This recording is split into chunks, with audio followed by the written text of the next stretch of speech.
सत श्री अकाल जी, स्वागत है तुहाडा साडे प्लेटफॉर्म पटियाला क्लासिस ते।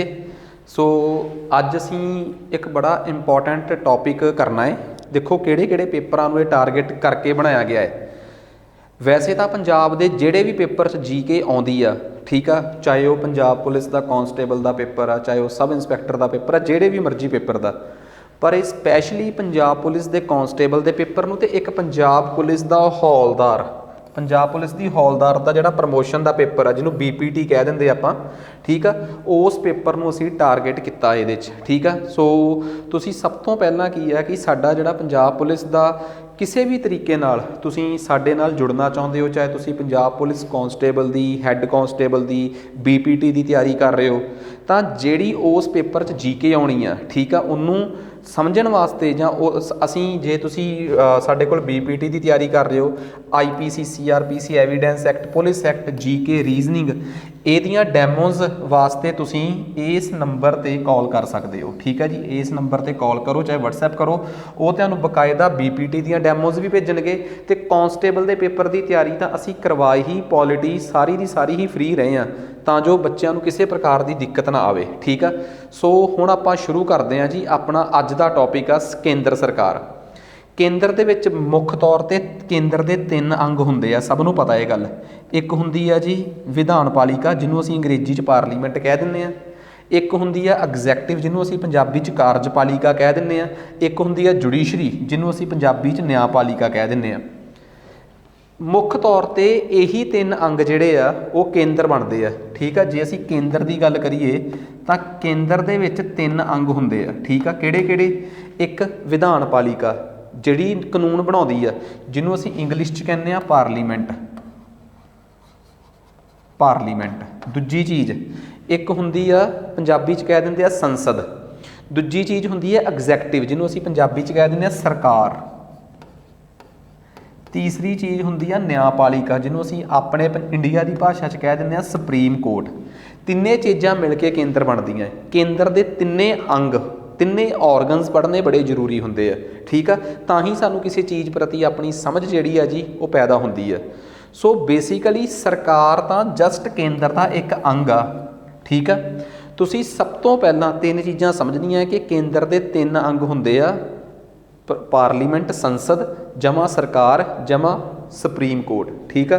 सो ये साडी 3 चीज़ों तो मिल के केंद्र बनता है। हुण जे तुसीं आ 3 अंगां बारे नहीं पढ़ोगे तो तुसीं केंद्र बारे पढ़ ही नहीं सकते, ठीक है। सो सब तो पहलां हुण सानूं समझ आउणी चाहिदी है कि असीं तिन्ने अंग पढ़ने आ।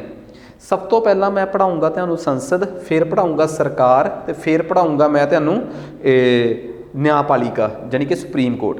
हुण आपां सब तो पहला अंग पढ़ते हैं संसद। केंद्र का सब तो पहला अंग संसद आ, जिन्हों अंग्रेजी च पार्लीमेंट भी कहते हैं, ठीक है। हुण दुनिया के वक्रे वक्रे देशों की जिहड़ी विधान पालिका है, जिथे नियम कानून बनते उत्थों के, जिथे लॉ बनते हैं, जिथे एक्ट बनते हैं, जिथे अधिनियम बनते हैं, दुनिया के वक्रे वक्रे देश की विधान पालिका नूं, लैजिसलेचर नूं वक्रे वक्रे नाम नाल बुलाया जाता है। जिमें उदाहरण के तौर पर जापान दे विच डाइट कहा जाता है। की कहा जाता है? डाइट, ठीक है। किसी देश च उन्होंने किसी नाम नाल बुलाया जाता है, जिमें नेपाल दे विच राष्ट्रीय पंचायत कहा जाता है, ठीक है। जे आपां गल करिए अमरीका की, अमरीका च कांग्रेस कहा जाता है। किसी देश च डूमा कहा जाता है, किसी नाम नाल बुलाया जाता है। तुसीं मैनूं ये सर्च करके दसोगे कि रशिया, बांग्लादेश, पाकिस्तान, अफगानिस्तान, नेपाल, भारत, UK यानी कि UK हो गया, मतलब समझ गए ना, तो US, इन्हां देशों के विच जिहड़ी उन्हां दी विधान पालिका है उन्होंने किहड़े-किहड़े नाम नाल बुलाया जाता है, ये अपनी कापी के साइड ते नोट कर लेना, तुहाडे पेपर च आ सकता है। चलिए आपां अगे। हुण संसद शब्द जिहड़ा है वो पार्लीमेंट तो बनया, जिहड़ा एक फ्रांसीसी शब्द आ। सो सानूं सब तो पहलां तो एक गल ये आ कि पार्लीमेंट एक इहो जी जगह है जिथे खड़ के तुसीं बोल सकते हो, अपनी गल कर सकते हो, ठीक है। इसे नूं ही संसद कहा जाता है, यानी कि पार्लीमेंट कहा जाता है। सो उम्मीद करदा कि तुहानूं सब तो पहलां तो यह पता लग गया कि पार्लीमेंट की हुंदी आ। हुण आपां अगे चलदे हां। पार्लीमेंट जिहड़ी आ इहदे च हुण बड़े ध्यान नाल समझण की कोशिश करियो कि पार्लीमेंट का यानी कि संसद का मतलब की है। देखो संसद च 2 सदन हुंदे आ। ਸੰਸਦ ਦੇ ਵਿੱਚ 2 ਸਦਨ ਹੁੰਦੇ ਆ। ਇੱਕ ਸਦਨ ਨੂੰ ਆਪਾਂ ਲੋਕ ਸਭਾ ਕਹਿੰਦੇ ਆ। ਕੀ ਕਹਿੰਦੇ ਆ? ਲੋਕ ਸਭਾ। ਇੱਕ ਨੂੰ ਆਪਾਂ ਕਹਿ ਦਿੰਦੇ ਆ ਰਾਜ ਸਭਾ। ਠੀਕ ਆ। ਤੇ ਤੁਸੀਂ ਸਾਰੇ ਜਾਣਦੇ ਹੋ ਕਿ ਭਾਰਤ ਦੇ ਵਿੱਚ ਜਿਹੜੀ ਲੋਕ ਸਭਾ ਹੈ, ਠੀਕ ਆ, ਉਹਦੇ ਇਸ ਟਾਈਮ 543 ਮੈਂਬਰ ਨੇ। ਵੱਧ ਤੋਂ ਵੱਧ ਲਿਮਿਟ 552 ਦੀ ਫਿਕਸ ਕੀਤੀ ਗਈ ਸੀ, ਪਰ ਹੁਣ ਸਿਰਫ ਇਹਦੇ 'ਚ 543 ਮੈਂਬਰ ਆ। 250 ਮੈਂਬਰ ਦੀ ਮੈਕਸਿਮਮ ਲਿਮਿਟ ਦੇ ਮੁਤਾਬਕ ਮੈਕਸਿਮਮ ਲਿਮਿਟ ਆ, ਤੇ 245 ਮੈਂਬਰ ਨੇ ਰਾਜ ਸਭਾ ਦੇ। ਕਿਵੇਂ ਚੁਣੇ ਜਾਂਦੇ ਆ, ਕੀ ਹਿਸਾਬ ਕਿਤਾਬ ਹੁੰਦਾ ਹੈ, ਉਹ ਬਾਅਦ ਦੀ ਗੱਲ ਆ। ਪਰ ਭਾਰਤ ਦੇ ਵਿੱਚ ਕੇਂਦਰ ਦੇ ਵਿੱਚ ਇੱਕ ਵਿਧਾਨ ਪਾਲਿਕਾ ਹੈ ਜਿੱਥੇ ਕਾਨੂੰਨ ਬਣਦੇ ਆ। ਕਾਨੂੰਨ ਬਣਾਉਣ ਵਾਸਤੇ ਜਿਹੜੀ ਸੰਸਦ ਹੈਗੀ ਆ, ਸੰਸਦ ਦੇ ਵਿੱਚ ਕੌਣ ਕੌਣ ਆ ਸਕਦਾ ਹੈ? ਲੋਕ ਸਭਾ ਜਮਾ ਰਾਜ ਸਭਾ ਜਮਾ ਇੱਕ ਹੋਰ ਗੱਲ ਯਾਦ ਰੱਖਿਓ, ਰਾਸ਼ਟਰਪਤੀ। ਰਾਸ਼ਟਰਪਤੀ ਵੀ ਸੰਸਦ ਦਾ ਹਿੱਸਾ ਹੁੰਦਾ ਹੈ। ਤੁਸੀਂ ਕਹੋਗੇ ਸਰ ਰਾਸ਼ਟਰਪਤੀ ਤਾਂ ਸਰਕਾਰ ਹੁੰਦੀ ਆ, ਅਸੀਂ ਹੁਣ ਤੱਕ ਸਮਝਦੇ ਸੀ ਇਹ ਗੱਲ। ਨਹੀਂ, ਸਾਡੇ ਸੰਸਦ ਦੇ ਬਣਾਏ ਹੋਏ ਕਾਨੂੰਨ ਉਦੋਂ ਤੱਕ ਕਿਸੇ ਕੰਮ ਦੇ ਨਹੀਂ ਜਦੋਂ ਤੱਕ ਉਹਦੇ 'ਤੇ ਰਾਸ਼ਟਰਪਤੀ ਦੇ ਸਾਈਨ ਨਾ ਹੋਣ। ਇਸ ਕਰਕੇ ਰਾਸ਼ਟਰਪਤੀ ਵੀ ਸੰਸਦ ਦਾ ਹਿੱਸਾ ਹੁੰਦਾ ਹੈ। ਸੋ ਸਭ ਤੋਂ ਪਹਿਲੀ ਗੱਲ, ਭਾਰਤ ਦੇ ਸੰਵਿਧਾਨ ਦੇ ਅਨੁਛੇਦ 79, ਕਿਉਂਕਿ ਸੰਵਿਧਾਨ ਦੇ ਵਿੱਚ ਸੰਸਦ ਦਾ ਜ਼ਿਕਰ ਕਿਹੜੇ ਆਰਟੀਕਲ 'ਚ ਆ, ਕਿਹੜੇ ਅਨੁਛੇਦ 'ਚ ਆ? 79। ਸੰਵਿਧਾਨ ਦਾ ਅਨੁਛੇਦ 79 ਕਹਿੰਦਾ ਹੈ ਕਿ ਭਾਰਤ ਦੀ ਸੰਸਦ ਦਾ ਮਤਲਬ ਹੋਊਗਾ ਰਾਸ਼ਟਰਪਤੀ ਜਮਾ ਲੋਕ ਸਭਾ ਜਮਾ ਰਾਜ ਸਭਾ। ਆਹ ਗੱਲ ਤੁਹਾਨੂੰ ਸਭ ਨੂੰ ਪਤਾ ਹੋਣੀ ਚਾਹੀਦੀ ਹੈ ਕਿ ਰਾਸ਼ਟਰਪਤੀ ਸੰਸਦ ਦਾ ਅਭਿੰਨ ਅੰਗ ਹੈ, ਜੁੜਿਆ ਹੋਇਆ ਹੈ ਉਹਦੇ ਨਾਲ। ਤੇ ਇਹ ਗੱਲ ਮੈਂ ਨਹੀਂ ਕਹਿ ਰਿਹਾ, ਇਹ ਸੰਵਿਧਾਨ ਦਾ ਆਰਟੀਕਲ 79 ਯਾਨੀ ਕਿ ਅਨੁਛੇਦ 79 ਕਹਿ ਰਿਹਾ ਹੈ। ਤੁਸੀਂ ਇਹ ਗੱਲਾਂ ਆਪਣੇ ਦਿਮਾਗ ਦੇ ਵਿੱਚ ਫਿੱਟ ਕਰ ਲੈਣੀਆਂ ਹੈ, ਠੀਕ ਆ। ਹੁਣ ਇਹਦਾ ਮਤਲਬ ਸਾਨੂੰ ਸਮਝ ਆ ਗਈ ਕਿ ਸਾਡੇ ਜਿਹੜੇ ਰਾਸ਼ਟਰਪਤੀ ਨੇ, ਮਹਾਮਹਿਮ ਨੇ, ਠੀਕ ਆ, ਉਹ ਤੇ ਲੋਕ ਸਭਾ ਜਮਾ ਰਾਜ ਸਭਾ ਤਿੰਨੇ ਮਿਲ ਕੇ ਦੇਸ਼ ਦੀ ਸੰਸਦ ਬਣਾਉਂਦੇ ਆ, ਠੀਕ ਆ। ਕੌਣ ਆ ਸਾਡੇ ਦੇਸ਼ ਦਾ ਰਾਸ਼ਟਰਪਤੀ? ਸਾਡੇ ਦੇਸ਼ ਦੇ ਰਾਸ਼ਟਰਪਤੀ ਜਿਹੜੇ ਆ, ਪਹਿਲੇ ਕੌਣ ਸੀ, ਅਖੀਰਲੇ ਕੌਣ ਸੀ? ਸਾਡੇ ਦੇਸ਼ 'ਚ ਕਿਹੜਾ ਰਾਸ਼ਟਰਪਤੀ ਆ ਜਿਹੜਾ ਬਿਨਾਂ ਲੜੇ ਚੋਣਾਂ ਜਿੱਤ ਗਿਆ? ਕਿਹੜਾ ਪਹਿਲਾ ਰਾਸ਼ਟਰਪਤੀ ਆ ਜਿਸ ਦੀ ਆਪਣੇ ਕਾਰਜਕਾਲ ਦੇ ਦੌਰਾਨ ਮੌਤ ਹੋ ਗਈ? ਇਹ ਸਾਰੀਆਂ ਗੱਲਾਂ ਨੂੰ ਲੈ ਕੇ ਮੈਂ ਇੱਕ ਵਿਸ਼ੇਸ਼ ਲੈਕਚਰ, ਸਪੈਸ਼ਲ ਲੈਕਚਰ ਤੁਹਾਡੇ ਵਾਸਤੇ ਲੈ ਕੇ ਆਊਂਗਾ, ਤਾਂ ਕਿ ਤੁਹਾਡੇ ਕਾਂਸਟੇਬਲ, ਪਟਵਾਰੀ ਦੇ ਪੇਪਰ, ਕਾਂਸਟੇਬਲ ਦੇ ਪੇਪਰ, BPT ਦਾ ਪੇਪਰ, ਤੁਹਾਨੂੰ ਕਿਸੇ ਪ੍ਰਕਾਰ ਦੇ ਪੇਪਰ 'ਚ ਦਿੱਕਤ ਨਾ ਆਵੇ। ਤੁਹਾਡੇ ਨਾਲ ਦੇ ਜਿੰਨੇ ਬੱਚੇ ਪੁਲਿਸ ਦੇ ਵਿੱਚ ਭਰਤੀ ਹੋਏ ਆ ਤੇ ਉਹ ਅੱਗੇ BPT ਦੀ ਤਿਆਰੀ ਕਰ ਰਹੇ ਆ, ਜਿਨ੍ਹਾਂ ਨੂੰ ਭਰਤੀ ਹੋਇਆਂ ਨੂੰ 2011 'ਚ ਹੋਏ ਸੀ, 15, 16 'ਚ ਹੋਏ ਸੀ, ਤੇ ਅੱਜ ਉਹ ਐਲੀਜੀਬਲ ਨੇ, ਉਹ ਇਸ ਪੇਪਰ ਦੀ ਤਿਆਰੀ ਕਰ ਰਹੇ ਆ, ਉਹ ਵੀ ਸਾਡੇ ਨਾਲ ਸਿੱਧਾ ਸੰਪਰਕ ਕਰ ਸਕਦੇ ਆ। ਅਸੀਂ ਹਰ ਪ੍ਰਕਾਰ ਦੀ ਤਿਆਰੀ ਕਵਰ ਕਰਾ ਰਹੇ ਹਾਂ। ਖੈਰ, ਹਰ ਇੱਕ ਆ ਜਾਓ। ਦੂਜੀ ਖਾਸ ਗੱਲ ਭਾਰਤ ਦੀ ਸੰਸਦ ਦੀ ਇਹ ਆ ਕਿ ਭਾਰਤ ਦੀ ਜਿਹੜੀ ਸੰਸਦ ਆ ਨਾ, ਉਹ 2 ਸਦਨੀ ਆ। ਇਹਦੇ 'ਚ ਇੱਕ ਲੋਕ ਸਭਾ ਵੀ ਆ ਤੇ ਇੱਕ ਰਾਜ ਸਭਾ ਵੀ ਆ। ਇਸ ਕਰਕੇ ਭਾਰਤ ਦੀ ਸੰਸਦ ਦਾ ਮਤਲਬ ਹੋ ਗਿਆ ਕਿ ਇਹ 2 ਸਦਨੀ ਆ, ਠੀਕ ਆ। ਦੁਨੀਆ ਦੇ ਕਿਸੇ ਦੇਸ਼ ਦੇ ਵਿੱਚ ਇੱਕ ਸਦਨ ਵੀ ਹੋ ਸਕਦਾ ਹੈ, ਜਿਵੇਂ ਪੰਜਾਬ ਆ। ਜੇ ਮੈਂ ਸਟੇਟ ਲੈਵਲ 'ਤੇ ਗੱਲ ਕਰਾਂ, ਸੂਬੇ ਪੱਧਰ 'ਤੇ ਗੱਲ ਕਰਾਂ, ਤਾਂ ਪੰਜਾਬ ਦੇ ਵਿੱਚ ਸਿਰਫ ਇੱਕ ਵਿਧਾਨ ਸਭਾ ਹੈ, ਠੀਕ ਆ। ਇੱਥੇ ਵਿਧਾਨ ਸਭਾ ਤਾਂ ਹੈਗੀ ਆ, ਪਰ ਦੂਜਾ ਸਦਨ ਨਹੀਂ ਹੈਗਾ। ਇਸ ਕਰਕੇ ਪੰਜਾਬ ਇੱਕ ਸਦਨੀ ਆ ਤੇ ਭਾਰਤ 2 ਸਦਨੀ ਆ। ਕੇਂਦਰ ਦੇ ਪੱਧਰ ਤੇ ਭਾਰਤ 2 ਸਦਨੀ ਆ, ਕਿਉਂਕਿ ਸੈਂਟਰ ਦੇ ਵਿੱਚ 2 ਸਦਨ ਨੇ, ਲੋਕ ਸਭਾ ਤੇ ਰਾਜ ਸਭਾ। ਇਹ ਗੱਲ ਹੋ ਗਈ ਅਗਲੀ, ਠੀਕ ਆ। ਨੈਕਸਟ, ਹੁਣ ਸਭ ਤੋਂ ਇੰਪੋਰਟੈਂਟ ਗੱਲ, ਇੱਕ ਚੀਜ਼ ਤੁਸੀਂ ਮੈਨੂੰ ਹੋਰ ਸਰਚ ਕਰਕੇ ਦਿਓ। ਤੁਸੀਂ ਕਹੋਗੇ ਸਰ ਤੁਸੀਂ ਆਪ ਕਿਉਂ ਨਹੀਂ ਦੱਸ ਦਿੰਦੇ ਕਿ ਤੁਹਾਨੂੰ ਯਾਦ ਨਹੀਂ? ਦੇਖੋ, ਮੇਰੇ ਯਾਦ ਨੇ, ਪਰ ਮੈਂ ਕਹਿੰਦਾ ਕੁਛ ਤਾਂ ਲੱਭ ਕੇ ਲੈ ਕੇ ਆਓ। ਭਾਰਤ ਦੇ ਵਿੱਚ ਉਹ ਕਿਹੜੇ 6 ਸੂਬੇ ਨੇ? ਭਾਰਤ ਦੇ ਵਿੱਚ ਉਹ ਕਿਹੜੇ 6 ਸੂਬੇ ਨੇ? ਉਦਾਹਰਨ ਦੇ ਤੌਰ 'ਤੇ ਯੂਪੀ, ਐਗਜ਼ਾਮਪਲ ਦੇਤੀ ਮੈਂ ਤੁਹਾਨੂੰ।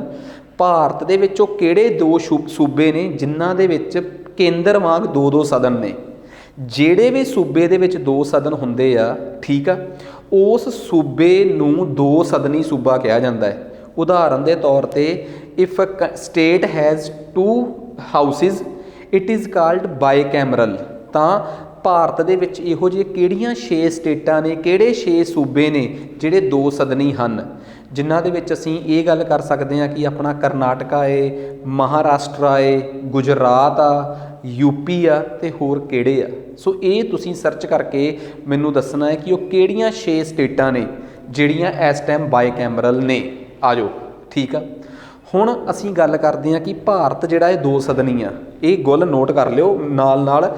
ਜੇ ਤੁਸੀਂ ਹੁਣ ਜਿਵੇਂ ਦੇਖੋ, ਤੁਹਾਡੇ 'ਚੋਂ ਬੜੇ ਬੱਚੇ, ਹਜੇ ਮੈਂ BPT ਦੀ ਕਿਤਾਬ ਤਾਂ ਦਿਖਾਉਣੀ ਆ ਮੈਂ, ਪਰ ਇਹ ਮੈਂ ਦੱਸਦਾ ਜਿਹੜੇ ਬੱਚੇ ਸਾਡਾ ਇਹ ਸਾਰਾ ਕੰਟੈਂਟ ਪੜ੍ਹ ਰਹੇ ਆ, ਉਹ ਸਾਡੇ ਤੋਂ ਕਿਤਾਬ ਮੰਗਵਾਉਣਾ ਚਾਹੁੰਦੇ ਆ। ਠੀਕ ਆ, ਪੰਜਾਬ ਪੁਲਿਸ ਕਾਂਸਟੇਬਲ ਦੀ ਤਿਆਰੀ ਪੂਰੇ ਪੰਜਾਬੀ ਮੀਡੀਅਮ 'ਚ।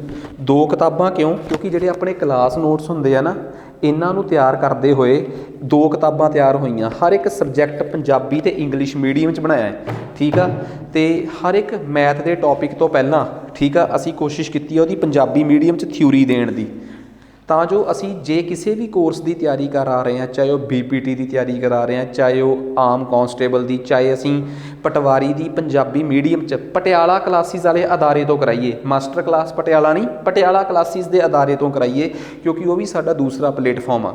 ਤਾਂ ਅਸੀਂ ਪੂਰੀ ਜ਼ਿੰਮੇਵਾਰੀ ਨਾਲ ਇਹ ਸੋਚ ਕੇ ਤਿਆਰੀ ਕਰਾਉਂਦੇ ਹਾਂ ਕਿ ਸਾਡੇ ਕੋਲ ਪੜ੍ਹਨ ਵਾਲਾ ਬੱਚਾ ਪੰਜਾਬੀ ਮੀਡੀਅਮ ਨੂੰ ਜ਼ਿਆਦਾ ਤਰਜੀਹ ਦਿੰਦਾ ਹੈ, ਜਾਂ ਉਹਦਾ ਪੇਪਰ ਹੀ ਇਕੱਲੇ ਪੰਜਾਬੀ ਮੀਡੀਅਮ 'ਚ ਆ ਰਿਹਾ ਹੈ। ਸੋ ਅਸੀਂ ਉਸ ਚੀਜ਼ ਨੂੰ ਬਹੁਤ ਅਹਿਮੀਅਤ, ਕਿਤਾਬ ਮੰਗਵਾਉਣੀ ਆ, BPT ਦੇ ਪੇਪਰ ਕੋਰਸ ਦਾ ਪਤਾ ਕਰਨਾ ਹੈ।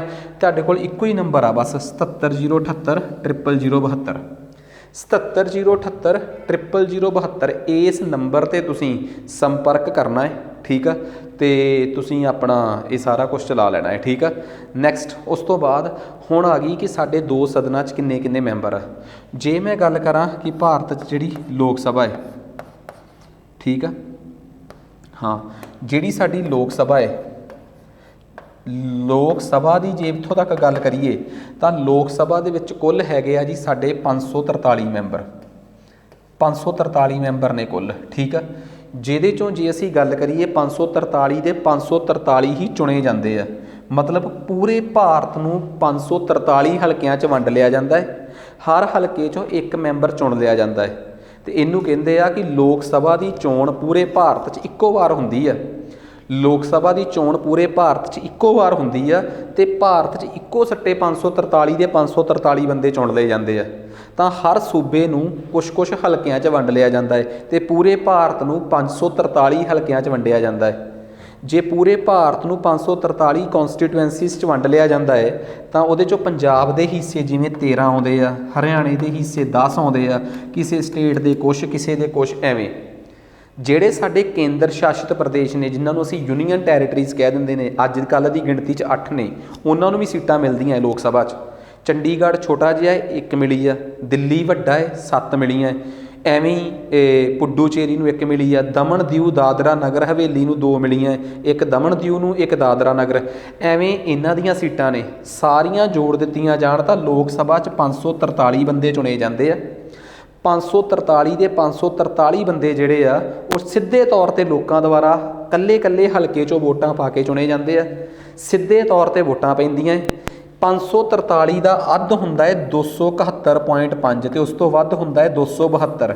ਜਿਹੜੀ ਰਾਜਨੀਤਿਕ ਪਾਰਟੀ ਨੂੰ 272 ਜਾਂ 272 ਤੋਂ ਵੱਧ ਸੀਟਾਂ ਮਿਲ ਜਾਣ, ਉਹ ਆਪਣੇ ਵਿੱਚੋਂ ਕਿਸੇ ਇੱਕ ਨੂੰ ਆਪਣਾ ਲੀਡਰ ਚੁਣ ਲੈਂਦੇ ਆ, ਅਤੇ ਉਹੀ ਦੇਸ਼ ਦਾ ਪ੍ਰਧਾਨ ਮੰਤਰੀ ਬਣਦਾ ਹੈ। ਮੇਰੀ ਗੱਲ ਸਮਝ ਗਏ ਨਾ? ਤੁਸੀਂ ਜਿਹੜੀ ਪਾਰਟੀ ਨੂੰ 272 ਜਾਂ 272 ਤੋਂ ਵੱਧ ਸੀਟਾਂ ਮਿਲ ਜਾਣ, ਉਹ ਆਪਣੇ 'ਚੋਂ ਇੱਕ ਲੀਡਰ ਚੁਣ ਲੈਣਗੇ, ਉਹ ਦੇਸ਼ ਦਾ ਪ੍ਰਧਾਨ ਮੰਤਰੀ ਬਣਦਾ ਹੈ। ਜਿਹਨੂੰ ਸੰਸਦ ਸਮਝ ਆ ਗਈ ਤਾਂ ਦੱਸ ਦਿਓ ਹੁਣ ਮੈਨੂੰ। ਸੋ ਅਸਲ ਦੇ ਵਿੱਚ ਤੁਸੀਂ ਇੱਕ ਗੱਲ ਨੋਟਿਸ ਕੀਤੀ ਕਿ ਵੋਟਾਂ ਪਈਆਂ ਤੁਹਾਡੀ ਸੰਸਦ ਦੀਆਂ, ਸੰਸਦ ਦੇ ਵਿੱਚੋਂ ਜਿੱਤੀ ਹੋਈ ਪਾਰਟੀ ਹੀ ਕੀ ਬਣਾਉਂਦੀ ਆ? ਸਰਕਾਰ ਬਣਾਉਂਦੀ ਆ। ਭਾਰਤ ਦੇ ਕੇਂਦਰ ਦੇ 3 ਅੰਗ ਨੇ, ਸੰਸਦ, ਸਰਕਾਰ, ਅਤੇ ਇੱਕ ਹੁੰਦੀ ਆ ਨਿਆਂਪਾਲਿਕਾ, ਜਿਹਨੂੰ ਆਪਾਂ ਕਹਿ ਦਿੰਦੇ ਆ ਸੁਪਰੀਮ ਕੋਰਟ। ਸੁਪਰੀਮ ਕੋਰਟ ਦਾ ਇਹਨਾਂ ਦੋਵਾਂ ਦਾ ਕੋਈ ਲਿੰਕ ਨਹੀਂ, ਪਰ ਇਹਨਾਂ ਦਾ ਕਿੱਡਾ ਵੱਡਾ ਲਿੰਕ ਆ ਕਿ ਸੰਸਦ ਦੇ ਵਿੱਚੋਂ ਹੀ ਸਰਕਾਰ ਚੁਣੀ ਜਾਂਦੀ ਆ। ਸੰਸਦ 'ਚੋਂ ਜਿੱਤੀ ਹੋਈ ਪਾਰਟੀ ਹੀ ਸਰਕਾਰ ਚਲਾਉਂਦੀ ਹੈ ਕੇਂਦਰ ਦੇ ਪੱਧਰ 'ਤੇ। ਤੁਸੀਂ ਕਹੋਗੇ ਸਰ ਕੋਈ ਐਗਜ਼ਾਮਪਲ ਦਿਓ। ਭਾਰਤ ਦੇ ਵਿੱਚ ਪਹਿਲੀ ਵਾਰ ਜਦੋਂ ਅਪ੍ਰੈਲ 1952 'ਚ ਵੋਟਾਂ ਪਈਆਂ, ਤੁਸੀਂ ਮੈਨੂੰ ਸਰਚ ਕਰਕੇ ਦੱਸੋਗੇ ਕਿ ਪਹਿਲੀ ਵਾਰ ਲੋਕ ਸਭਾ ਕਦੋਂ ਬਣੀ ਸੀ? ਪਹਿਲੀ ਲੋਕ ਸਭਾ ਕਿੰਨੀ ਤਰੀਕ ਨੂੰ ਬਣੀ ਸੀ, ਕਿੰਨੀ ਅਪ੍ਰੈਲ ਨੂੰ? ਅਤੇ ਇਹ ਵੀ ਸਰਚ ਕਰਕੇ ਦੱਸੋ ਮੈਨੂੰ ਕਿ ਪਹਿਲੀ ਰਾਜ ਸਭਾ ਕਦੋਂ ਬਣੀ ਸੀ? ਤੁਸੀਂ ਕਹੋਗੇ ਸਰ ਐਡੇ ਖਤਰਨਾਕ ਸਵਾਲ ਕਿਉਂ? ਬਈ ਪੇਪਰਾਂ ਦੇ ਵਿੱਚ ਆਉਂਦੇ ਆ ਕਿ ਪਹਿਲੀ ਲੋਕ ਸਭਾ ਦਾ ਨਿਰਮਾਣ ਕਦੋਂ ਹੋਇਆ, ਪਹਿਲੀ ਰਾਜ ਸਭਾ ਦਾ ਨਿਰਮਾਣ। ਆਪ ਕਿਉਂ ਨਹੀਂ ਦੱਸ ਰਿਹਾ ਮੈਂ ਤੁਹਾਨੂੰ? ਵਜ੍ਹਾ ਕਿ ਤੁਹਾਨੂੰ ਆਪ ਸਰਚ ਕਰਕੇ ਯਾਦ ਹੋਵੇ। ਵੈਨ ਵਾਜ਼ ਫਰਸਟ ਲੋਕ ਸਭਾ ਇਸਟੈਬਲਿਸ਼ਡ, ਕਦੋਂ ਪਹਿਲੀ ਲੋਕ ਸਭਾ ਦੀ ਸਥਾਪਨਾ ਹੋਈ ਸੀ? ਸੋ ਇਹ ਚੀਜ਼ਾਂ ਜਿਹੜੀਆਂ ਨੇ ਉਹ ਮੇਰੇ ਦੱਸਣ 'ਤੇ ਬਹੁਤ ਮੈਟਰ ਕਰਦੀਆਂ ਨੇ। ਠੀਕ ਆ, ਸੋ ਇਹ ਚੀਜ਼ਾਂ ਨੂੰ ਮੈਂ ਬਹੁਤ ਜ਼ਰੂਰੀ ਦੱਸਣਾ ਚਾਹੁੰਦਾ। ਹਾਂਜੀ, ਸੰਸਦ ਦੇ ਵਿੱਚੋਂ ਸਰਕਾਰ ਚੁਣੀ ਜਾਂਦੀ ਆ, ਇਹਦੇ 'ਚ ਕੋਈ ਦੋ ਰਾਏ ਨਹੀਂ ਕਿ ਸੰਸਦ ਦੇ ਵਿੱਚੋਂ ਹੀ ਸਰਕਾਰ ਚੁਣੀ ਜਾਊਗੀ। ਠੀਕ ਆ, ਸੋ ਹੁਣ ਗੱਲ ਕਰਦੇ ਹਾਂ 2019 'ਚ ਅਖੀਰਲੀ ਵਾਰ ਸੰਸਦ ਚੁਣੀ ਗਈ ਸੀ ਤੇ ਉਹਦੇ 'ਚੋਂ ਜਿੱਤੀ ਸੀ ਮੋਦੀ ਸਰਕਾਰ। ਹੁਣ 2024 'ਚ ਅਗਲੀ ਵਾਰ ਸੰਸਦ ਚੁਣੀ ਜਾਊਗੀ। ਇੱਥੋਂ ਤੱਕ ਸਮਝ ਆ ਗਈ। ਉਮੀਦ ਕਰਦਾ ਕਿ ਆਹ ਤਾਂ ਰੱਟਾ ਵੱਜ ਗਿਆ ਹੋਊਗਾ। ਸੋ ਹੁਣ 543 ਮੈਂਬਰ ਕਿਸੇ ਟਾਈਮ 545 ਹੁੰਦੇ ਸੀ। ਇਹ 2 ਮੈਂਬਰ ਕੌਣ ਹੁੰਦੇ ਸੀ? ਭਾਰਤ ਦੇ ਵਿੱਚ ਨਾ ਇੱਕ ਬਰਾਦਰੀ ਜਿਨ੍ਹਾਂ ਦੀ ਭਾਰਤ ਦੇ ਵਿੱਚ ਗਿਣਤੀ ਬੜੀ ਘੱਟ ਸੀ, ਐਂਗਲੋ ਇੰਡੀਅਨਸ। ਐਂਗਲੋ ਇੰਡੀਅਨ ਉਹਨਾਂ ਨੂੰ ਕਿਹਾ ਜਾਂਦਾ ਜਿਨ੍ਹਾਂ ਦੇ ਮਾਂ ਪਿਓ 'ਚ ਕੋਈ ਇੱਕ ਅੰਗਰੇਜ਼ ਹੋਵੇ। ਉਹਨਾਂ ਦਾ 2 ਸੀਟਾਂ ਦਾ ਪੱਕਾ ਹੀ ਨੋਮੀਨੇਸ਼ਨਸ ਦਾ ਕੋਟਾ ਸੀ, ਰਾਖਵਾਂਕਰਨ ਸੀਗਾ, ਜਿੱਥੇ ਉਹਨਾਂ ਦੇ 2 ਬੰਦੇ ਨਾਮਜ਼ਦ ਕਰ ਲਏ ਜਾਂਦੇ ਸੀ ਰਾਸ਼ਟਰਪਤੀ ਦੁਆਰਾ। 2019 ਦੇ ਵਿੱਚ 134 ਸੰਵਿਧਾਨਕ ਸੋਧ ਕਰਕੇ ਇਸ ਰਾਖਵੇਂਕਰਨ ਨੂੰ ਬੰਦ ਕਰ ਦਿੱਤਾ ਗਿਆ ਤੇ ਆਹ 2 ਸੀਟਾਂ ਦਾ ਜਿਹੜੇ ਐਂਗਲੋ ਇੰਡੀਅਨਸ ਦੀਆਂ ਸੀਟਾਂ ਸੀ ਇਹਨਾਂ ਦਾ ਕੋਟਾ ਖਤਮ ਹੋ ਗਿਆ। ਉਸ ਤੋਂ ਬਾਅਦ ਸਾਡੀ ਲੋਕ ਸਭਾ 'ਚ 543 ਮੈਂਬਰਾਂ ਵਾਲਾ ਹਿਸਾਬ ਕਿਤਾਬ ਚੱਲ ਰਿਹਾ ਹੈ। ਉਮੀਦ ਕਰਦਾ ਕਿ ਇਹ ਕਹਾਣੀ ਸਾਰੀ ਸਮਝ ਆ ਗਈ ਹੋਊਗੀ। ਸੋ ਇਹ ਚੀਜ਼ਾਂ ਨੇ ਜਿਹੜੀਆਂ ਬਹੁਤ ਇੰਪੋਰਟੈਂਟ ਨੇ ਤੇ ਤੁਹਾਡੇ ਨਾਲ ਡਿਸਕਸ ਕਰਨੀਆਂ ਬਹੁਤ ਜ਼ਰੂਰੀ ਨੇ ਕਿ ਲੋਕ ਸਭਾ ਕੀ ਆ, ਕਿੰਨੇ ਮੈਂਬਰ ਆ, ਪੰਜਾਬ 'ਚ ਲੋਕ ਸਭਾ ਦੀਆਂ ਕਿੰਨੀਆਂ ਸੀਟਾਂ ਹੈ? 13 ਸੀਟਾਂ ਹੈ। 13 ਦੇ 13 ਬੰਦੇ ਸਿੱਧੇ ਤੌਰ 'ਤੇ ਚੁਣੇ ਜਾਂਦੇ ਆ। ਠੀਕ ਆ। ਸੋ ਇਹ ਚੀਜ਼ਾਂ ਬਹੁਤ ਮੈਟਰ ਕਰਦੀਆਂ।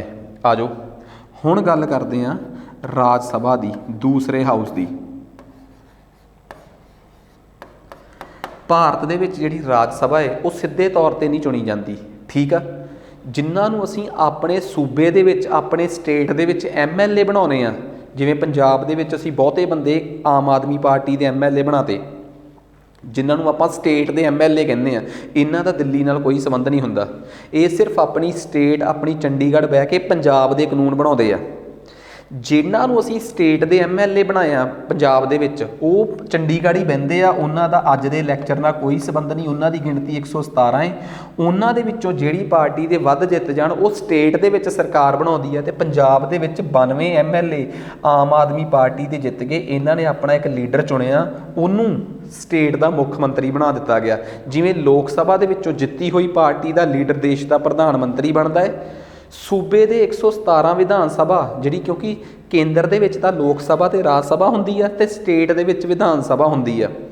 ਉੱਥੋਂ ਦੇ MLA ਹੁੰਦੇ ਆ ਤੇ ਕੇਂਦਰ ਦੇ ਪੱਧਰ ਦੇ ਜਿਹੜੇ ਹੁੰਦੇ ਆ ਉਹਨਾਂ ਨੂੰ ਲੋਕ ਕਈ ਵਾਰੀ ਤਾਂ ਕਹਿ ਦਿੰਦੇ ਲੋਕ ਸਭਾ ਦੇ ਮੈਂਬਰ ਜਾਂ ਰਾਜ ਸਭਾ ਦੇ ਮੈਂਬਰ। ਕਈ ਵਾਰੀ ਕੇਂਦਰ ਵਾਲਿਆਂ ਵਾਸਤੇ ਸਿੱਧਾ ਹੀ ਸ਼ਾਰਟਕਟ ਵਰਤ ਲੈਂਦੇ ਆ MP, ਪਾਰਲੀਮੈਂਟ ਦੇ ਮੈਂਬਰ, ਕਿਉਂਕਿ ਲੋਕ ਸਭਾ ਤੇ ਰਾਜ ਸਭਾ ਪਾਰਲੀਮੈਂਟ ਦਾ ਹੀ ਹਿੱਸਾ ਹੁੰਦੇ ਆ। ਤਾਂ ਕਰਕੇ ਲੋਕ ਸਭਾ ਦੇ ਮੈਂਬਰ ਜਾਂ ਰਾਜ ਸਭਾ ਦੇ ਮੈਂਬਰ ਕਰਨ ਤੋਂ ਲੋਕ ਪਰਹੇਜ਼ ਕਰਦੇ ਆ ਤੇ ਸਿੱਧਾ ਹੀ ਸ਼ਬਦ ਬੋਲ ਦਿੰਦੇ ਆ ਸੰਸਦ ਮੈਂਬਰ, ਪਾਰਲੀਮੈਂਟ ਮੈਂਬਰ ਜਾਂ ਸ਼ਾਰਟ ਫਾਰਮ 'ਚ MP। ਸਟੇਟਾਂ ਵਾਲਿਆਂ ਨੂੰ ਕਹਿ ਦਿੰਦੇ ਆ, ਜਿਹੜੇ ਪੰਜਾਬ 'ਚ 117 ਹੈ, ਵਿਧਾਨ ਸਭਾ ਦੇ ਮੈਂਬਰ। ਵਿਧਾਨ ਸਭਾ ਦੀ ਅੰਗਰੇਜ਼ੀ ਹੁੰਦੀ ਹੈ ਲੈਜਿਸਲੇਟਿਵ ਅਸੈਂਬਲੀ ਤੇ ਮੈਂਬਰ ਦੀ ਮੈਂਬਰ ਸ਼ਾਰਟ ਫਾਰਮ ਬਣ ਜਾਂਦੀ ਹੈ MLA। ਪਤਾ ਲੱਗ ਗਈ ਨਾ ਗੱਲ? ਐ ਹੁੰਦਾ ਸਾਰਾ ਕੁਝ। ਪੰਜਾਬ ਦੇ ਵਿੱਚ 117 MLA ਆ। ਤੁਸੀਂ ਕਹੋਗੇ ਜੇ ਤੁਸੀਂ ਰਾਜ ਸਭਾ ਤੇ ਲੋਕ ਸਭਾ ਕੇਂਦਰ ਪੜ੍ਹਾ ਰਹੇ ਹੋ ਤਾਂ ਫਿਰ ਸਟੇਟ ਦੇ MLAs ਬਾਰੇ ਕਿਉਂ ਦੱਸਿਆ? ਕਿਉਂ ਕਨਫਿਊਜ਼ ਕਰ ਰਹੇ ਹੋ ਸਾਨੂੰ? ਦੱਸਣਾ ਮਜਬੂਰੀ ਸੀ ਮੇਰੀ।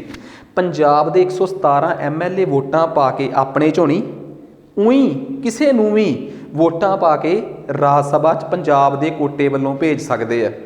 ਤੁਹਾਨੂੰ ਪਤਾ ਜਦੋਂ ਆਮ ਆਦਮੀ ਪਾਰਟੀ ਦੀ ਨਵੀਂ ਸਰਕਾਰ ਬਣੀ ਸੀ ਤਾਂ ਰੌਲਾ ਪੈ ਗਿਆ ਸੀ ਕਿ ਇਹਨਾਂ ਨੇ ਰਾਜ ਸਭਾ ਦੇ ਵਿੱਚ ਰਾਘਵ ਚੱਡੇ ਵਰਗੇ ਜਾਂ ਹੋਰ ਅਮੀਰ ਬੰਦੇ ਭੇਜਤੇ। ਉਹ 117 MLA ਦੇ ਵਿੱਚੋਂ ਥੋੜ੍ਹਾ ਸੀਗੇ। ਸੋ ਪੰਜਾਬ ਦੀ ਰਾਜ ਸਭਾ ਦੇ ਵਿੱਚ ਜਿਹੜੇ 7 ਮੈਂਬਰ ਗਏ ਆ ਪੰਜਾਬ ਦੇ ਕੋਟੇ 'ਚੋਂ, ਉਹ 117 MLAs ਦੁਆਰਾ ਵੋਟਾਂ ਪਾ ਕੇ ਭੇਜੇ ਜਾਂਦੇ ਆ ਤੇ ਉਹ 117 ਦੇ ਵਿੱਚੋਂ ਨਹੀਂ ਹੁੰਦੇ। ਉਹ ਕੋਈ ਵੀ ਪੰਜਾਬ ਨੂੰ ਪਿਆਰ ਕਰਨ ਵਾਲੇ ਬੰਦੇ ਹੋ ਸਕਦੇ ਆ, ਚਾਹੇ ਉਹ ਪੰਜਾਬ ਦੀ ਧਰਤੀ 'ਤੇ ਰਹਿਣ ਤੇ ਚਾਹੇ ਉਹ ਪੰਜਾਬ ਦੇ ਬਸ਼ਿੰਦੇ ਨਾ ਵੀ ਹੋਣ, ਰੈਜ਼ੀਡੈਂਟ ਨਾ ਵੀ ਹੋਣ। ਸੋ ਹਰ ਸਟੇਟ ਦਾ ਰਾਜ ਸਭਾ 'ਚ ਇੱਕ ਕੋਟਾ ਹੈ ਜਿੱਥੇ ਉਸ ਸਟੇਟ ਦੇ MLA ਦੁਆਰਾ ਬੰਦੇ ਚੁਣ ਕੇ ਭੇਜੇ ਜਾਂਦੇ ਆ। ਤੁਸੀਂ ਮੈਨੂੰ ਸਰਚ ਕਰਕੇ ਦੱਸਣਾ ਕਿ ਪੰਜਾਬ 'ਚ 7 ਰਾਜ ਸਭਾ ਦੇ ਮੈਂਬਰ ਆ। ਤੁਹਾਨੂੰ ਪਤਾ 7 ਦੇ 7 ਹੀ ਆਮ ਆਦਮੀ ਪਾਰਟੀ ਦੇ ਆ। ਉਹਦੀ ਵਜ੍ਹਾ ਕਿਉਂਕਿ ਪੰਜਾਬ 'ਚ ਸਾਰੀ MLA, ਜ਼ਿਆਦਾਤਰ MLA ਰਾਜ ਸਭਾ ਉਹਨਾਂ ਦੇ ਆ, ਵਿਧਾਨ ਸਭਾ ਆਮ ਆਦਮੀ ਪਾਰਟੀ ਦੇ ਆ। ਸੋ ਉਹਨਾਂ ਨੇ ਸਾਰੇ ਮੈਂਬਰਾਂ ਨੂੰ ਵੋਟਾਂ ਪਾ ਕੇ ਉੱਥੇ ਭੇਜਿਆ ਹੋਇਆ। ਸੋ ਹਰ ਸਟੇਟ ਦੇ ਵਿੱਚੋਂ ਰਾਜ ਸਭਾ ਦੇ ਮੈਂਬਰ ਜਾਂਦੇ ਆ 7, ਹਰਿਆਣੇ 'ਚੋਂ 5 ਤੇ ਜੁੜ ਕੇ ਬਣ ਜਾਂਦੇ ਆ 233। 12 ਬੰਦੇ ਰਾਜ ਸਭਾ ਦੇ ਵਿੱਚ ਰਾਸ਼ਟਰਪਤੀ ਦੁਆਰਾ ਨਾਮਜ਼ਦ ਯਾਨੀ ਕਿ ਨੋਮੀਨੇਟ ਕਰ ਲਏ ਜਾਂਦੇ ਆ, ਜਿਨ੍ਹਾਂ ਨੂੰ ਰਾਸ਼ਟਰਪਤੀ 4 ਖੇਤਰਾਂ 'ਚੋਂ ਚੁਣਦਾ ਹੈ। ਸੋਸ਼ਲ ਸਰਵਿਸ, ਸਮਾਜ ਸੇਵਾ, ਆਰਟ, ਕਲਾ, ਲਿਟਰੇਚਰ, ਸਾਹਿਤ ਤੇ ਅਗਲੀ ਚੀਜ਼ ਆ ਗਈ ਵਿਗਿਆਨ, ਸਾਇੰਸ। ਖੇਡ ਨਹੀਂ ਹੈਗਾ ਇਹਦੇ 'ਚ, ਇੱਥੇ ਖੇਡ ਨੂੰ ਕੱਟ ਦਿਓ। जो कुछ मैं ਇਹਦੇ 'ਚ ਪੜ੍ਹਾ ਰਿਹਾ ਤੇ ਜੇ ਉਹ ਬੱਚੇ ਕਾਂਸਟੇਬਲ ਦੀ ਤਿਆਰੀ ਕਰਨ ਵਾਲੇ ਮੇਰੀ ਵੀਡੀਓ ਦੇਖ ਰਹੇ ਆ ਤਾਂ ਉਹ ਮੇਰੇ ਤੋਂ ਆਹ 2 ਕਿਤਾਬਾਂ ਦਾ ਸੈੱਟ ਮੰਗਵਾ ਸਕਦੇ ਆ ਸਾਡੇ ਤੋਂ। ਨੰਬਰ ਥੱਲੇ ਦਿੱਤਾ ਹੋਇਆ 77078। ਜਿਹੜੇ BBT ਦੀ ਤਿਆਰੀ ਕਰਨ ਵਾਲੇ ਇਹ ਵੀਡੀਓ ਦੇਖ ਰਹੇ ਆ ਕਿਉਂਕਿ ਉਹਨਾਂ ਦੇ ਵੀ ਪੇਪਰ 'ਚ ਆਉਣੀ ਆ, ਉਹਨਾਂ 'ਚ ਤਾਂ ਲਾਅ ਵੀ ਬਹੁਤ ਆਉਣਾ, ਉਹਨਾਂ ਦੀਆਂ ਸਪੈਸ਼ਲ ਕਿਤਾਬਾਂ ਤੇ ਕੋਰਸ ਤਿਆਰ ਹੋ ਰਿਹਾ ਹੈ। ਉਹ ਵੀ ਸਾਡੇ ਇਸੇ ਨੰਬਰ 'ਤੇ ਸੰਪਰਕ ਕਰਕੇ ਸਾਨੂੰ ਕਿਸੇ ਵੀ ਤਰੀਕੇ ਦੀ ਜਾਣਕਾਰੀ ਲੈ ਸਕਦੇ ਆ। ਸਾਡਾ ਇੱਕੋ ਹੀ ਵਿਸ਼ਵਾਸ ਆ ਗੱਲ ਆ ਕਿ ਕੋਰਸ ਤਸੱਲੀ ਨਾਲ ਖਰੀਦਿਓ, ਠੀਕ ਆ, ਪੂਰੀ ਤਸੱਲੀ ਨਾਲ। ਕਿਸੇ ਵੀ ਤਰੀਕੇ ਦੇ ਤੁਸੀਂ ਸਾਡੇ ਤੋਂ ਕੋਈ ਡੈਮੋਜ਼ ਕੁਛ ਵੀ ਮੰਗਵਾਉਣਾ ਚਾਹੁੰਦੇ ਹੋ ਤਾਂ ਇਸੇ ਨੰਬਰ 'ਤੇ ਸੰਪਰਕ ਕਰ ਸਕਦੇ ਹੋ, ਠੀਕ ਆ। ਸੋ ਕਿਸੇ ਤਰੀਕੇ ਦਾ ਕੋਈ ਫਰੋਡ ਨਹੀਂ, ਪਰ ਕੁਆਲਿਟੀ ਨਾਲ ਹੀ ਆਪਣੇ ਮਤਲਬ ਕਿ ਕਹਿ ਲਓ ਕਿ ਜ਼ੁਬਾਨ ਦੇ ਸਿਰ 'ਤੇ ਜੋ ਕਹਿ ਰਹੇ ਆ ਉਹੀ ਅਸੀਂ ਪ੍ਰੋਵਾਈਡ ਕਰਾਵਾਂਗੇ। ਕਾਂਸਟੇਬਲ ਵਾਲਿਆਂ ਨੂੰ ਅਸੀਂ ਵਾਅਦਾ ਕਰ ਚੁੱਕੇ ਹਾਂ ਕਿ ਪੂਰੀ ਦੀ ਪੂਰੀ ਪੋਲਿਟੀ ਫ੍ਰੀ ਇਸ ਪਟਿਆਲਾ ਕਲਾਸਿਸ ਦੇ ਚੈਨਲ 'ਤੇ ਜਿਹੜੀ ਕਾਂਸਟੇਬਲ ਦੇ ਪੇਪਰ 'ਚ ਆਉਣੀ ਆ ਉਹ ਫ੍ਰੀ ਪੜ੍ਹਾਈ ਜਾਊਗੀ, ਠੀਕ ਆ, ਤਾਂ ਜੋ ਕਿਸੇ ਵੀ ਪੱਧਰ 'ਤੇ ਤਿਆਰੀ ਕਰਨ ਵਾਲਾ ਬੰਦਾ, ਕਿਉਂਕਿ ਇਹ ਕਿਹੜਾ ਇਕੱਲੇ ਕਾਂਸਟੇਬਲਾਂ ਨੂੰ, ਹਰ ਇੱਕ ਜਾਣੇ ਨੂੰ ਮੌਲਿਕ ਅਧਿਕਾਰ ਸਾਰਾ ਕੁਝ ਪੁੱਛਿਆ ਜਾਂਦਾ ਹੈ, ਠੀਕ ਆ, ਉਹ ਆ ਵੀ। ਸੋ ਅਸੀਂ ਬਹੁਤ ਲੈਵਲ 'ਤੇ ਕੋਸ਼ਿਸ਼ ਕਰ ਰਹੇ ਹਾਂ ਕਿ ਇਸ ਚੀਜ਼ ਨੂੰ ਚਲਾਈਏ, ਠੀਕ ਆ। 12 ਮੈਂਬਰ ਜਿਹੜੇ ਆ ਉਹ ਨਾਮਜ਼ਦ ਕਰਦਾ ਹੈ ਰਾਸ਼ਟਰਪਤੀ। ਲੋਕ ਸਭਾ ਦੇ ਵਿੱਚ ਕਿਸੇ ਵੇਲੇ 2 ਕਰਦਾ ਸੀ ਕਿਸੇ ਇੱਕ ਪਰਟੀਕੂਲਰ ਬਰਾਦਰੀ ਦੇ, ਉਹ ਖਤਮ ਕਰਤਾ ਕੰਸੈਪਟ। ਰਾਜ ਸਭਾ ਵਾਲੇ ਅੱਜ ਵੀ ਚੱਲਦੇ ਆ। ਸੋ 245 ਮੈਂਬਰ ਰਾਜ ਸਭਾ 'ਚ ਹੈਗੇ ਆ, 250 ਦੀ ਲਿਮਿਟ ਆ। ਜਿਵੇਂ ਉੱਧਰ 552 ਮੈਕਸੀਮਮ ਆ ਅਤੇ 545 ਚੁਣੇ ਜਾਂਦੇ ਆ। ਸੋ ਇਹ ਹੋ ਗਈ ਆਪਣੇ ਕੋਲ ਅਗਲੀ ਗੱਲ। ਸਭ ਤੋਂ ਇੰਪੋਰਟੈਂਟ ਚੀਜ਼, ਅਸੀਂ ਰਾਜ ਸਭਾ ਅਤੇ ਲੋਕ ਸਭਾ ਦੀ ਚੋਣ ਦੀ ਪ੍ਰਕਿਰਿਆ ਤੇ ਹਰ ਇੱਕ ਉਹ ਚੀਜ਼ ਜੋ ਦੱਸਣਾ ਚਾਹੁੰਦੇ ਸੀ ਉਹ ਦੱਸਦੀ, ਤੇ ਕਿੰਨੇ ਸਵਾਲ ਇਹਦੇ 'ਚੋਂ ਕ੍ਰੀਏਟ ਹੋ ਗਏ ਕਿ ਕਿਹੜੀ ਖੇਤਰ 'ਚੋਂ ਚੁਣੇ ਜਾਂਦੇ ਆ ਬੰਦੇ।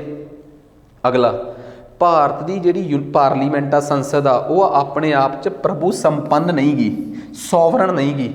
ਮਤਲਬ ਕਿ ਸੰਸਦ ਜੇ ਕੋਈ ਵੀ ਗਲਤ ਕਾਨੂੰਨ ਬਣਾਉਂਦੀ ਆ, ਦੇਸ਼ ਦੀ ਸੁਪਰੀਮ ਕੋਰਟ, ਠੀਕ ਆ, ਉਹਦੇ ਬਣਾਏ ਹੋਏ ਉਸ ਕਾਨੂੰਨ ਨੂੰ ਕੈਂਸਲ ਕਰ ਸਕਦੀ ਆ। ਇਹਦਾ ਮਤਲਬ ਇਹ ਆ ਕਿ ਇਸ ਦੀਆਂ ਸ਼ਕਤੀਆਂ ਸੀਮਤ ਹਨ, ਅਸੀਮਤ ਨਹੀਂ ਹਨ, ਅੰਤਮ ਨਹੀਂ ਹਨ। ਇਹਦੀਆਂ ਸ਼ਕਤੀਆਂ ਸੀਮਤ ਹਨ। ਪੇਪਰ 'ਚ ਆ ਸਕਦਾ ਕਿ ਸੰਸਦ ਦੇ ਬਣਾਏ ਹੋਏ ਕਿਸੇ ਵੀ ਨਿਯਮ ਨੂੰ ਖਤਮ ਕਰਨ ਦਾ ਅਧਿਕਾਰ ਹੇਠ ਲਿਖੇ ਵਿੱਚੋਂ ਕਿਸ ਕੋਲ ਹੈ? ਪ੍ਰਧਾਨ ਮੰਤਰੀ, ਰਾਸ਼ਟਰਪਤੀ, ਕੇਂਦਰ ਸਰਕਾਰ ਕਿ ਸੁਪਰੀਮ ਕੋਰਟ? ਸੁਪਰੀਮ ਕੋਰਟ ਉਹਦਾ ਸਹੀ ਆਨਸਰ ਆ। ਇਸ ਲਾਈਨ ਦਾ, ਇਸ ਪੈਰੇ ਦਾ ਆਹ ਮਤਲਬ ਬਣਦਾ ਹੈ। ਦੋਵਾਂ ਦੀਆਂ ਸਦਨਾਂ ਦੀਆਂ ਸ਼ਕਤੀਆਂ ਬਰਾਬਰ ਨਹੀਂ ਹੁੰਦੀਆਂ। ਕਿਉਂ ਨਹੀਂ? ਬਿਲਕੁਲ ਸਹੀ ਗੱਲ ਹੈ ਜੀ। ਮੰਨ ਲਓ ਜੇ ਆਪਾਂ ਕੋਈ ਵੀ ਵਿੱਤ ਬਿੱਲ ਪੇਸ਼ ਕਰਨਾ ਹੋਵੇ, ਜਿਹਨੂੰ ਬਜਟ ਕਹਿ ਦਿੰਦੇ ਹੋ, ਇੰਗਲਿਸ਼ 'ਚ ਕਹਿ ਦਿੰਦੇ ਮਨੀ ਬਿੱਲ ਜਾਂ ਬਜਟ। ਮੰਨ ਲਓ ਬਜਟ ਪੇਸ਼ ਕਰਨਾ ਹੋਵੇ ਤਾਂ ਵੈਸੇ ਤਾਂ ਕੋਈ ਵੀ ਐਕਟ ਪਾਸ ਕਰਨਾ ਹੋਵੇ ਤਾਂ ਲੋਕ ਸਭਾ 'ਚੋਂ ਸ਼ੁਰੂ ਕਰਕੇ ਰਾਜ ਸਭਾ 'ਚੋਂ ਪਾਸ ਕਰਾ ਕੇ ਤੇ ਰਾਸ਼ਟਰਪਤੀ ਦੀ ਮਨਜ਼ੂਰੀ ਲਈ ਜਾ ਸਕਦੀ ਹੈ, ਜਾਂ ਰਾਜ ਸਭਾ ਤੋਂ ਬਿੱਲ ਸ਼ੁਰੂ ਹੋਊਗਾ, ਲੋਕ ਸਭਾ 'ਚੋਂ ਪਾਸ ਹੋਊਗਾ, ਫਿਰ ਰਾਸ਼ਟਰਪਤੀ ਦੀ ਮਨਜ਼ੂਰੀ। ਪਰ ਜਿਹੜੇ ਵਿੱਤ ਬਿੱਲ ਹੁੰਦੇ ਆ, ਜਿਨ੍ਹਾਂ ਨੂੰ ਇੰਗਲਿਸ਼ 'ਚ ਕਹਿੰਦੇ ਆ ਮਨੀ ਬਿੱਲ, ਜਾਣੀ ਕਿ ਬਜਟ, ਜਿਨ੍ਹਾਂ 'ਚ ਪੈਸੇ ਦੀ ਗੱਲ ਆ, ਇਹਨੂੰ ਲੈ ਕੇ ਸਿਰਫ ਬਿੱਲ ਕਿਵੇਂ ਚੱਲਦਾ ਹੈ? ਰਾਸ਼ਟਰਪਤੀ ਜਿਹੜਾ ਹੈ, ਦੇਸ਼ ਦਾ ਰਾਸ਼ਟਰਪਤੀ, ਇਹੋ ਜਿਹੇ ਬਿੱਲ ਦੀ ਸ਼ੁਰੂਆਤ ਕਰਦਾ ਹੈ। ਫਿਰ ਬਿੱਲ ਲੋਕ ਸਭਾ 'ਚ ਜਾਂਦਾ ਹੈ। ਵਿੱਤ ਬਿੱਲ, ਮਨੀ ਬਿੱਲ, ਪੈਸੇ ਨਾਲ ਸੰਬੰਧਿਤ ਬਿੱਲ, ਜਾਣੀ ਕਿ ਬਜਟ, ਹਮੇਸ਼ਾ ਹੀ ਲੋਕ ਸਭਾ ਤੋਂ ਸਟਾਰਟ ਹੁੰਦਾ ਹੈ। ਅਦਰਵਾਈਜ਼ ਦੂਸਰਾ ਬਿੱਲ ਰਾਜ ਸਭਾ ਤੋਂ ਵੀ ਸਟਾਰਟ ਹੋ ਸਕਦਾ ਹੈ। ਲੋਕ ਸਭਾ ਤੋਂ ਬਾਅਦ ਇਹ ਰਾਜ ਸਭਾ 'ਚ ਜਾਂਦਾ ਹੈ, ਅਤੇ ਰਾਜ ਸਭਾ ਨੂੰ ਇਹ 14 ਦਿਨਾਂ ਦੇ ਅੰਦਰ ਅੰਦਰ ਪਾਸ ਕਰਕੇ ਦੇਣਾ ਪਊਗਾ, ਅਦਰਵਾਈਜ਼ ਉਹ ਪਾਸ ਹੀ ਸਮਝਿਆ ਜਾਊਗਾ। ਫਿਰ ਦੇਸ਼ ਦਾ ਰਾਸ਼ਟਰਪਤੀ ਇਹਦੇ ਸਾਈਨ ਕਰਦਾ ਹੈ, ਜਿਹੜਾ ਕਿ ਅਕਸਰ ਕਰ ਹੀ ਦਿੰਦਾ ਹੈ ਕਿਉਂਕਿ ਉਹਨੇ ਤਾਂ ਬਿੱਲ ਸ਼ੁਰੂ ਕੀਤਾ ਸੀ। ਸੋ ਇਹ ਦੱਸੋ, ਵਿੱਤੀ ਬਿੱਲ, ਮਨੀ ਬਿੱਲ ਦੇ ਸੰਬੰਧ ਦੇ ਵਿੱਚ ਜ਼ਿਆਦਾ ਤਾਕਤਾਂ ਲੋਕ ਸਭਾ ਕੋਲ ਹੋਈਆਂ ਕਿ ਰਾਜ ਸਭਾ ਕੋਲ? ਲੋਕ ਸਭਾ ਕੋਲ। ਐਵੇਂ ਹੀ ਦੂਸਰੀ ਗੱਲ, ਇੱਕ ਹੋਰ ਚੀਜ਼ ਦੱਸਦਾ, ਧਨ ਬਿੱਲ ਕਿਹਾ ਹੋਇਆ, ਵੈਸੇ ਇਹਨੂੰ ਵਿੱਤੀ ਬਿੱਲ ਕਹਿੰਦੇ ਆ ਪੰਜਾਬੀ 'ਚ, ਵਿੱਤੀ ਬਿੱਲ, ਠੀਕ ਆ। ਸੋ ਰਾਜ ਸਭਾ ਸਿਰਫ ਉਹਨੂੰ 14 ਦਿਨਾਂ ਤੱਕ ਅਟਕਾ ਸਕਦੀ ਆ। ਇੱਕ ਗੱਲ ਹੋਰ ਦੱਸਦਾ ਤੁਹਾਨੂੰ ਮੈਂ, ਬੜੀ ਖਾਸ ਗੱਲ, ਰਾਜ ਸਭਾ ਦੀ ਇੱਕ ਖਾਸ ਗੱਲ ਹੋਰ ਸੁਣੋ। ਜੇ ਭਾਰਤ ਦੇ ਵਿੱਚ, ਹੁਣ ਤੁਸੀਂ ਦੱਸੋ, ਤੁਸੀਂ ਕਦੀ ਸੁਣਿਆ IAS IPS? ਇਹਨੂੰ ਕਹਿੰਦੇ ਆ ਪ੍ਰਸ਼ਾਸਨਿਕ ਸੇਵਾਵਾਂ, ਸਿਵਲ ਸਰਵਿਸਿਜ਼। ਹੁਣ ਇਸ ਟਾਈਮ ਭਾਰਤ 'ਚ IAS ਹੁੰਦਾ, IPS ਹੁੰਦਾ, IRS revenue services, IFS foreign service, IFOS Indian forest services. ਤੁਸੀਂ ਸੁਣਿਆ Indian teaching services, Indian judicial services? ਨਹੀਂ ਸੁਣਿਆ। ਜੱਜ ਹੁੰਦੇ ਆ ਪਰ ਇੰਡੀਅਨ ਜੁਡੀਸ਼ੀਅਲ। ਮੰਨ ਲਓ ਕੱਲ੍ਹ ਨੂੰ ਇੰਡੀਅਨ ਟੀਚਿੰਗ ਸਰਵਿਸਿਜ਼ ਜਾਂ ਇੰਡੀਅਨ ਜੁਡੀਸ਼ੀਅਲ ਸਰਵਿਸਿਜ਼ ਨਾਮ ਦੀ ਕੋਈ ਨਵੀਂ ਸੇਵਾ ਸ਼ੁਰੂ ਕਰਨੀ ਹੋਵੇ ਭਾਰਤ 'ਚ, ਤਾਂ ਫਿਰ ਰਾਜ ਸਭਾ ਦੀ ਮਨਜ਼ੂਰੀ ਲੈਣੀ ਪਊਗੀ। ਇੱਥੇ ਤਾਕਤ ਕਿਹਦੇ ਕੋਲ ਵੱਧਦਾ? ਰਾਜ ਸਭਾ। ਰਾਜ ਸਭਾ ਹੀ ਇਹੋ ਜਿਹਾ ਮਤਾ ਸ਼ੁਰੂ ਕਰ ਸਕਦੀ ਹੈ ਜੇ ਕੋਈ ਨਵੀਂ ਸਿਵਲ ਸੇਵਾ ਸ਼ੁਰੂ ਕਰਨੀ ਹੈ। ਤੁਸੀਂ ਕਹੋਗੇ ਰਾਜ ਸਭਾ ਕਿਉਂ?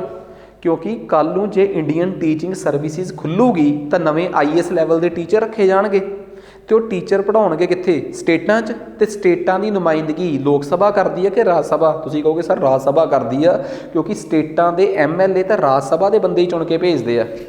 सो स्टेटां की नुमाइंदगी राज सभा करती है, क्योंकि राज सभा के नाम 'च ही राज आउंदा है, स्टेट आउंदा है। इस करके एक गल पल्ले बन लो कि जे ਇਹੋ जी किसी मंजूरी की लोड़ आ तो राज सभा की अहमियत वध हो जाती है। सो इस पैरे का मतलब मैं उम्मीद करदा कि तुहानूं सारिआं नूं समझ आ गया होऊगा। ठीक है, सो ये हो गई जी अगली गल। ठीक है, हुण राज सभा दे विच सारियां स्टेटां की बराबर रिप्रजेंटेशन नहीं हुंदी, बराबर नुमाइंदगी नहीं गी। इहदा की मतलब आ? राज सभा च पंजाब के 7 मैंबर आ, हरियाणे के 5 मैंबर आ, हर स्टेट के वख-वख मैंबर ने। 31 मैंबरां दे नाल यूपी सब तो अगे आ। ठीक है, तो उत्तर पूर्व दीयां स्टेटां जिहड़ियां नॉर्थ ईस्ट वालियां उन्हां दे एक मैंबर आ। तो तुहानूं पता जिवें लोक सभा दे विच केंद्र शासित प्रदेश यूटीज़ तो मैंबर हुंदे आ, राज सभा च नहीं हुंदे। राज सभा दे विच किसी भी केंद्र शासित प्रदेश दे विचों मैंबर आ ही नहीं सकदा। सिर्फ उन्हां यूनीअन टैरेटरीज़ नूं छड्ड दित्ता जावे जिन्हां दे कोल अपनी विधान सभा है। यार की यूनीअन टैरेटरीज़ कोल भी लैजिसलेचर हुंदी है? की केंद्र शासित प्रदेशों कोल अपनी विधान सभा हुंदी है? हैगी आ कुछ कोल। दिल्ली कोल आ, दिल्ली च मुख मंत्री केजरीवाल जी नहीं गे, बिल्कुल हैगे आ। दिल्ली एक यूनीअन टैरेटरी आ। पुडुचेरी कोल भी आ ते जम्मू कश्मीर कोल भी आ। इस तो बिना जिहड़ियां 5 टैरेटरीज़ बच गईयां यूनीअन टैरेटरीज़ केंद्र शासित, चाहे वह लद्दाख बच गई, चाहे दमन दीव दादरा नगर हवेली बच गई, चाहे दो हो गई। ठीक है, चाहे अपने कोल चंडीगढ़ बच गई 3 हो गई, चाहे अपने कोल लक्षद्वीप बच गई, चाहे अंडेमान निकोबार बच गई। इन्हां 5 की कोई नुमाइंदगी नहीं हैगी राज सभा च। सिर्फ सूबियां दी ते उन्हां केंद्र शासित प्रदेशों की जिन्हां दी अपनी विधान सभा है, तो उन्हां दी भी बराबर नहीं। उन्हां दी भी आबादी के मुताबक घटती जाती है रिप्रजेंटेशन। राज सभा दे विच सारियां स्टेटां की रिप्रजेंटेशन वक्खो वक्ख आ। भारत के संविधान दे विच ना, संविधान के बाहरले पासे एक ना शेड्यूल बनया है। जिवें तुसीं नहीं अपनी कापी च वैरी इंपॉर्टेंट गल्लां बार बार लिख लेंदे कि सर आ साडे पेपर च पक्कियां होणीआं, एवें दे 12 शेड्यूल बने हुए आ। मतलब संविधान दे विच सानूं ऐ लगदा है कि 12 गल्लां तां बालियां इंपॉर्टेंट आ। उन्हां 12 शेड्यूल्स दे विचों चौथे शेड्यूल दे विच ये लिखिया गया है, पंजाबी च कहंदे अनुसूची, चौथी अनुसूची च ये लिखिया गया है कि भारत के किहड़े राज नूं किन्नियां सीटां राज सभा दीयां दित्तियां जाणगीआं। राज सभा दे विच किसी सूबे दीयां किन्नियां सीटां दा वेरवा संविधान दी किहड़ी अनुसूची च? सूची 4 दे विच। सो उत्थों मैं गल चक्की है। सो बहुत इंपॉर्टेंट गल आ। फैक्ट भी दसते किहड़ी स्टेट दीयां सब तो वध सीटां है, पंजाब दीयां किन्नियां, गवांढी हरियाणे दीयां किन्नियां है। ये चीज़ां तुहाडे पेपरां दे विच अक्सर फैक्ट के आधार ते आउंदियां ही आउंदियां है। ठीक है, तुसीं किसी भी तरीके की तैयारी BPT किसी भी तैयारी कर रहे हो, तुसीं इस नंबर ते संपर्क करके अपनी जानकारी लै सकते हो। ठीक है, अगली गल कहते दोवां सदनां की सांझी बैठक संविधान के अनुच्छेद 108 च लिखी हुई है। क्योंकि अक्सर असीं सोचते हैं कि संविधान दे विच एक सदन चों बिल पास होकर दूजे च चला जाता है। चलो वित्त बिल मनी बिल तो एक सदन चो जे पास हो गया लोक सभा तो राज सभा नूं 14 दिन तो वध अटका नहीं सकती, पर बाकी दे बिलों नूं अटका सकती है। जे रब ना करे एक सदन ने बिल पास करता तो दूजे सदन ने अटका लिया, किसी ने भी अटका लिया, तो वह बिल 6 महीने लटकता रहा। 6 महीने वो बिल लटकता रहा तो देश का राष्ट्रपति जिहड़ा है वो दोवां सदनां की सांझी मीटिंग बुला सकता है। उन्होंने कहते आ 2 सदनां की सांझी मीटिंग, जॉइंट सैशन। इसका जिक्र संविधान के अनुच्छेद 108 च। जदों भी एवें होऊगा तुहानूं पता है कि लोक सभा ते राज सभा, आ लोक सभा है आ राज सभा है। लोक सभा नूं चलाउण वाला सब तो उच्चा अफसर हुंदा है लोक सभा का स्पीकर, ते राज सभा नूं चलाउण वाला हुंदा है राज सभा का चेयरमैन, जिहड़ा कि इस देश का वाइस प्रेजिडेंट भी हुंदा है, उप राष्ट्रपति भी हुंदा है। लोक सभा नूं चलाउण वाला हुंदा है सब तो उपरली कुर्सी ते बैठा लोक सभा का स्पीकर, वो ना होवे तां डिप्टी स्पीकर।